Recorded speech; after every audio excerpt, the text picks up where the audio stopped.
What's up, JEFusion fans? This is Philip, and welcome back to another video. So, previously, I have done a review of Osama Sentai King Oger and Kamen Rider Geats, the movies, but that was what you would say a spoiler free review. So, because I am, I promised that I will make a spoilerific video. So this is going to be it. However, because I'm going to talk about so much stuff in the movie, or in the movies rather, I've decided to cut this review into two videos, namely the King Oger and the Geats movie reviews separately. So this is going to be the King Oger movie reviews plus a bunch of spoilers. So if you don't want to see or hear any spoilers, well, I'm not gonna show anything, but if you don't want any spoilers, click the link down in the description. It'll take you to the spoiler-free review video instead. So, with that said, I always remind you guys, you, you know, once the movie is out, you can watch it first and come back to this video later. Otherwise, if you don't mind any spoilers, then let's do this. So, by the way, I got a cold recently, so pardon me if my voice doesn't sound perfect, and you're probably gonna hear me trying to swallow a lot in this video. So, pardon the rough voice today. Uh, but yeah, let's talk about King Oger the movie with a bunch of spoilers because I am going to talk about my favorite parts of the movie in more detail. So there are going to be spoilers. So the movie begins right with Gira's coronation, which actually happened in episode I believe 22. So it was yesterday's episode. So by the time of this recording, it's August 7, 2023. So the day before we had King Oger. At least I thought there was going to be no King Oger because there was the Koshien opening ceremony. So they only preempted Geats, but they actually showed King Oger, which was my mistake, by the way. I'm sorry, guys. Um, uh, so yeah, yesterday's episode, so at the end of King Oger, so we see Gira's coronation ceremony, and that very scene was used in the movie. So I watched Gira's coronation a week in advance, apparently. So yeah, that's what happened, and the character Debonica, comes in to kind of take the King Ogres, with the exception of Jeremy, to the underworld. So, each King Ogre had to face some kind of, trial, I guess, in the underworld. But for some characters, they meet important people that are kind of connected to them. So let's start off with our main character Gira, who meets his ancestor Ranyol Hasti. So Ranyol Hasti apparently is the first king of Shugodam, and for all intents and purposes is the main villain of this movie. So Yama doesn't have someone who connects with him, so what he's trying to do is find a way out of the underworld, and he kind of does this with the help of Shiokara. So I guess that's who he meets in the underworld. So we'll talk about each individual King Oger's trials later. So Himeno meets her parents. So the same actors who portrayed them in the TV show, so they return in the movie as well. Rita doesn't have anyone specific to meet her, but she kind of talks, or the souls of probably those who were executed in Gokkan appear to her, and Rita in the underworld is such a gem to behold because she is so so afraid of ghosts that seeing Rita scream in horror was Not gonna lie, one of my favorite parts of the movie. And then we have Kaguragi, who meets the previous ruler of Tofu, Queen Iroki. So they probably don't have a relationship to each other. Like, they're not blood related, at least as far as we know, because even the leaked information or the announcements or like official information about Iroki that had been revealed by Toei themselves, the only thing about her is that she is the queen, or she was the queen of Tofu, and she apparently has a grudge against Kaguragi, but it doesn't say that she is his mother. So again, probably in Tofu, they don't really have this hereditary succession to the throne, kind of similar to Gokkan and Kosopa, because I there's no connection between Yama and probably the previous rulers of Kosopa, and the previous ruler of Gokkan isn't related to Rita as well. So it is possible that, again, in those kingdoms, the succession to the throne is based on meritocracy, or by merit, by deeds, not by blood. So, anyways, so let's talk about each individual Kingohger's shticks in the underworld. So let's focus on Gira, because his is the most important here. So he meets Ranyol, who plans to use Debonica as a sacrifice to get back to the world of the living. So Debonica is Gira's friend, actually, or they used to be in the orphanage together. At least that's what the movie shows us. So anyways, Daniel plans to use the Bonica to resurrect himself, and probably like in place of him. So Gira would be like trapped in the underworld, but the Bonica would also like lose her life in the process. So that's what they're saying in the movie. So using what actually is the Ogre Caliber Zero. So Daniel transforms into a corrupted Kuwagata Ogre, you could say, that looks more undead, and doesn't actually even look like King Ogre. So he just looks like a monster that vaguely resembles Kuwagata Ogre in any way. And he also exclaims Ogai Buso when transforming. So the crown of the Crown Lancer appears, and he probably also plans to use it. So, yeah, that's where the main conflict of the story revolves. So, moving on to Nkosopa, or Yanma's side, rather. So, like I've said earlier, he tries to get out of the underworld by using whatever technology he could find in the underworld.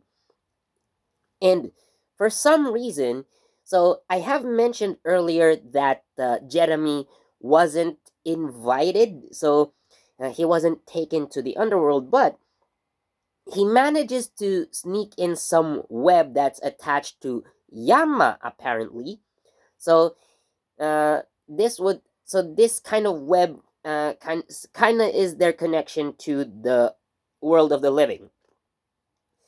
And then uh, thanks to that, so a signal comes in, and it shows Shiokara.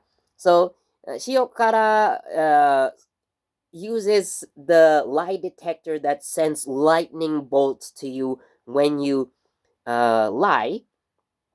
So basically, Yanma asks Shiokara to off himself just so he could go to the underworld and get the other King Ogres out. But a bumbling idiot he is, Shiokara suddenly closes their only door back to the world of the living. Good job, man. Good job. So, with no other way, I guess, or you know, well, they're probably stuck, uh, trying to find some other solution. Yeah, they're stuck. They were stuck for the time being. So moving on to Himeno. So Himeno's short arc in this movie is actually kind of amazing and impressive, to be completely honest. Although not my personal favorite, but again, uh, like seeing how she has developed as a character. So this is where she comes to terms with the loss of her parents. So of course, we've seen in the show that they well they were lost about 15 years ago. During the Wrath of Heaven incident that damaged, basically the entire world at the time. And Himeno has come to accept that, right? Her parents, her parents, quote unquote, because they didn't really feel like it, or they don't give that parently vibe. So they were actually quite sinister. So like they wanted Himeno to stay in the underworld, but she knows that these are not her parents. Probably some apparitions, ghosts, if you will, if you want to call it that way. So you know, Himeno accepts the fact that they're gone and actually instead says goodbye to them.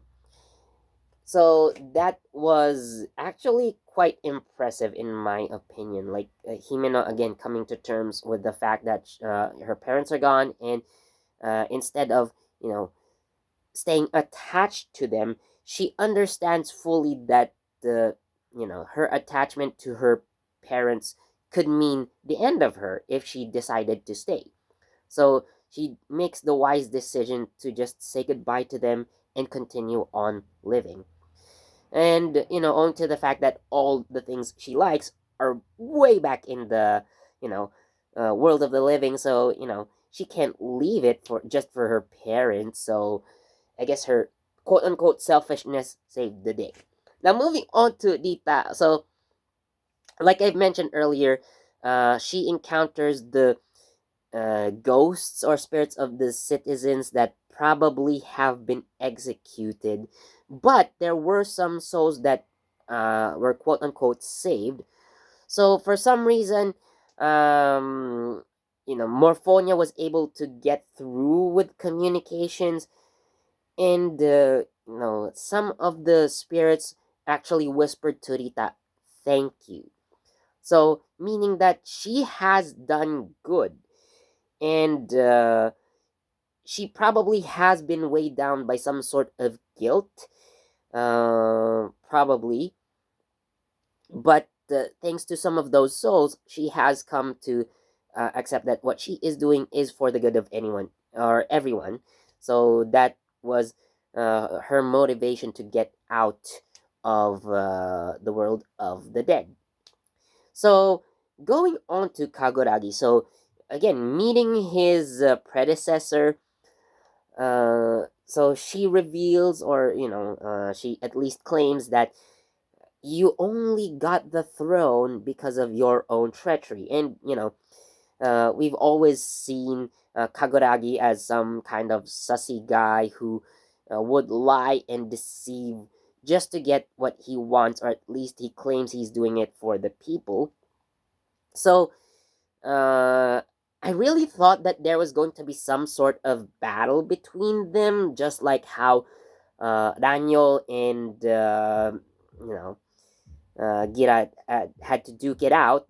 But no, so it was just a conversation. So really, I think it was wasted potential. And the actress Akiko Hinagikata was, announced to be the actress to play Hiroki, who is, by the way, I have mentioned this in the previous video, but I'll say it again, for consistency's sake. She is the wife of Kosei Amano, aka Kamen Rider Garen, aka Tachibana-san, who, stands in the corner creeping up on you like this. But yeah, she's his wife.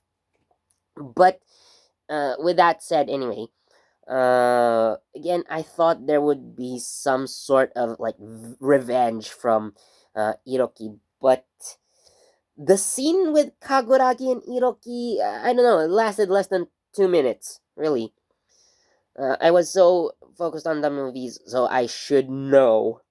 And again, it was so short, like they wasted a potentially great guest character. So, moving back to Gira, because this is an important part again.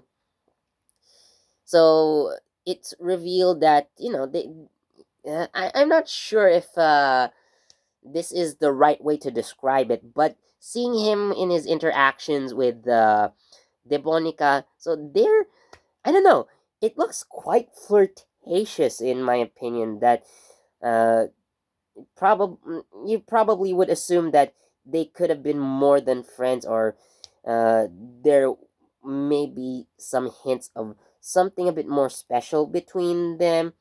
Although, again, probably at the orphanage, Gira would see every kid in there as his siblings, and you know, being the oldest or the eldest in the orphanage, he probably would have seen Debonica as an older sister figure. But again, how they interact uh, before the battle against Ranyol, by the way. So again, they looked so flirtatious that um, this could mean something else. No, but Gira reminded Debonica about their times together, like how they made a birthday cake for her. And then she just suddenly disappeared. So this is when she became this medium to the underworld, apparently. But Gira was able to convince her to, return with them, and she takes the crown, so the from the crown, the crown of the crown lancer, and she exclaims, "Take this, my king!" and throws it into Gira's direction. So this gives Gira the opportunity to transform into the King Kuwagata Oger and defeat Ranyol. So Ranyol is defeated, and this starts to bring everyone back into the world of the living. And I think Jeremy was kind of able to get in. So this final battle against Ranyol, so the King Ogres are assembled again with Jeremy in tow, because of his web. So somehow he's able to get into the underworld, and yeah, they all defeat Daniel, and everyone's back happily ever after. And at the end, we see Debonica eating her cake back at the orphanage. So this got me hoping to see more of Debonica in future episodes, even just as a guest character, maybe 1 or 2 episodes. I really hope, because Ayane Sakura, so she is known as a voice actress, and this is her first acting debut on screen. Like, they really utilized her. So the opposite of Akiko Hinagikata, which is a shame because she's known to be quite a popular actress. But yeah, seeing more of Ayane Sakura on screen, like, again, she has acting chops. Probably, she probably had experience with stage acting before. I'm not sure, but being a voice actress means that she knows how to act at least. But being able to act translates well on camera for her. So amazing casting on their part, and again, I'm a fan already because of that. I would like to see more on-screen roles for her. So yeah, great choice right there. So like I said, I gave you know uh King Ogre the movie 4 out of 5. the only drawback in this movie is that it was very short, especially with the Kaguragi. Like, they could have used more of Iroki's character. So, yeah. But, anyways, that's it for this video. So, I'm sorry, this is spoilerific, but anyways, let me know what you guys think. So, anyways, as always, thank you for watching. Please do leave a like, comment, share, subscribe, and don't forget that notification bell so you get the latest from JEFusion. Next time, I will talk about Kamen Rider Geats the movie, so stay tuned for that as well. See you next time. Bye.